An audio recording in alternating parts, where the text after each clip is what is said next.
It has been over 7 years since a conflict broke out between Houthi fighters and President Hadi, supported by a coalition led by Saudi Arabia. United Nations for many years have described the situation, the impact on civilians, as the worst humanitarian crisis in the world.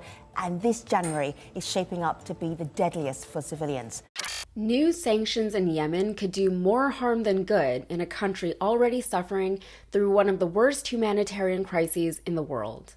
Hi, I'm Yasmin with Rebel HQ, and admittedly it feels a little weird to not be talking about Ukraine today, but I'm sure we'll have lots more to talk about there in the coming days.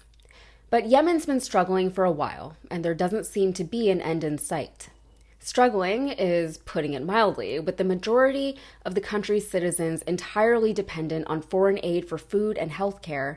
The Yemeni people have already suffered more than their fair share of death and destruction.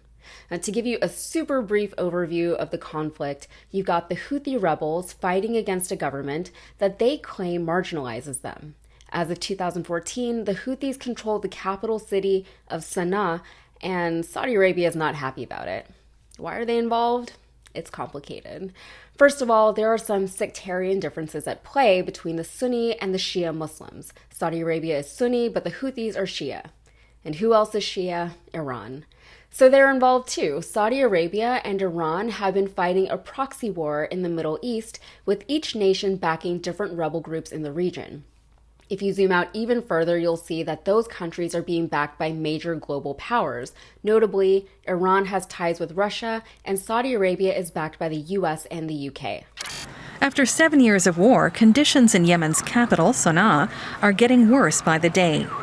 Saudi Arabia is blocking gas imports, and the military coalition bombed Sana'a's airport in December. That made getting access to humanitarian and medical aid even harder.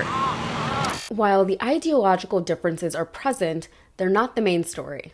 What started as a classic case of a group being marginalized by its government became a much larger and more devastating conflict because interested parties were concerned about protecting an oil supply. Initially, the Houthis and their allies gained some traction against their government by utilizing guerrilla warfare tactics.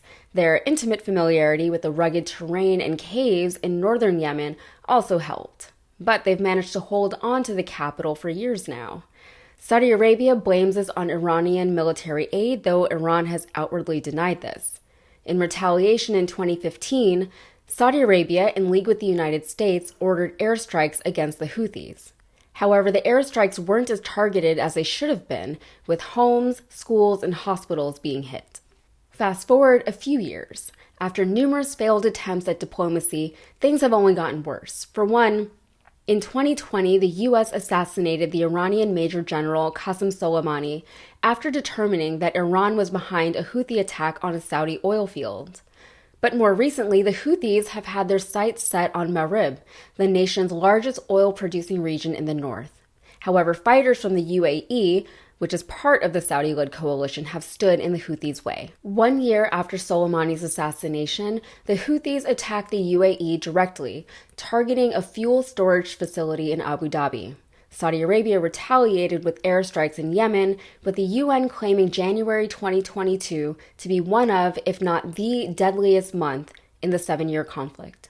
At the beginning of his presidency, President Biden took the step of removing the Houthis' designation as a terrorist group in an effort to allow aid to better flow to the people who need it the most. He also said that the U.S. would stop backing U.S. offenses against Yemen, but then he kept funding them. Sanctions have been put in place to target both the Houthis and the Iranians. However, those sanctions have not only done little to stop the fighting, but they've also made the situation on the ground far worse.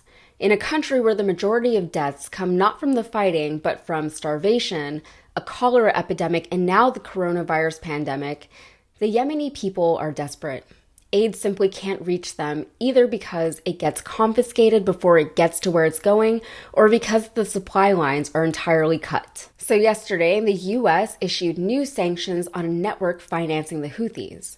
Biden also floated the idea of redesignating the Houthis as a terrorist organization. Both have drawn criticisms from rights activists and Biden's own party members. Senator Chris Murphy of Connecticut said in a statement that the redesignation of the Houthis as terrorists, quote, would precipitate an economic collapse, dramatically deepen the country's severe humanitarian crisis, and could undermine the prospects for peace in Yemen. On top of the sanctions, the situation in Russia and Ukraine is affecting this one here, as the U.S. seeks alternate oil and gas supplies for Europe as Russia proves increasingly unstable, to put it lightly.